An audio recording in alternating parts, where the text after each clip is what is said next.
மாறுவதை புரிந்து கொள்வது. என்ன பிரச்சனை? மாற்றத்தை நாம் புரிந்து கொள்வது இல்லை. உறவுகள் மாறிக்கொண்டே இருக்கும். 5 வயசுல பையன் சொல்லுவான், எங்க அப்பா தான் சூப்பர் அப்பா. 5 வயசு. 10 வயசானா சொல்லுவான், எங்க அப்பா நல்லவரு, அப்பப்பா கத்துவாரு. 15 வயசுல சொல்லுவான், அம்மாவை கூப்பிட்டு, உன் வீட்டுக்காரர்கிட்ட சொல்லிடுமா, அப்பப்ப என் ரூட்ல வராரு, மரியாதையா இருக்காரு.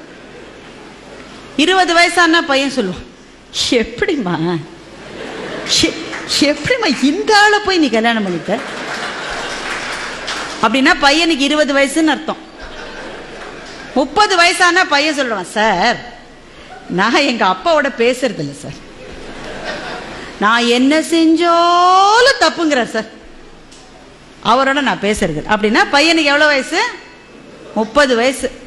அதே பையனுக்கு 40 வயசு ஆயிடுச்சுன்னா அவனுக்கே அப்ப குழந்தைகள் இருக்கும். அப்ப சொல்லுவான், எங்க அப்பா கத்திக்கிட்டே தான் இருப்பாரு, ஆனா பாவம் நல்லவருன்னா அவனுக்கு 40 வயசு ஆயிடுச்சுன்னு அர்த்தம்.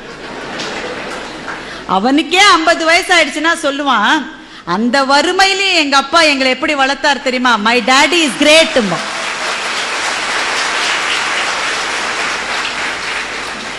எங்க அப்பா கிரேட்னு 5 வயசுல சொன்னது சார், திரும்பி வரதுக்கு 45 வருஷம் ஆயிருக்கு பாருங்க. இதுதான் மாற்றம். இந்த மாற்றம் உறவுகளில் உண்டு, நட்பிலே உண்டு, வாழ்க்கையின் செல்வ நிலைகளிலே உண்டு. எல்லாத்திலையும் மாற்றம் வரும்.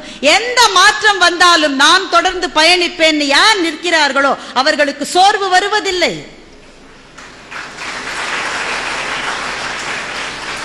மாற்றங்கள் இருக்கின்றதே, அது நதியிலே கலக்கின்ற கழிவை போல. எந்த கழிவு கலந்தாலும் ஓடிக்கொண்டிருக்கிற வரைதான் நதி. கழிவு கலந்துட்டாங்களேன்னு அது நின்று போச்சுன்னா நாற்றம் பிடித்த குட்டையாகி விடும். அது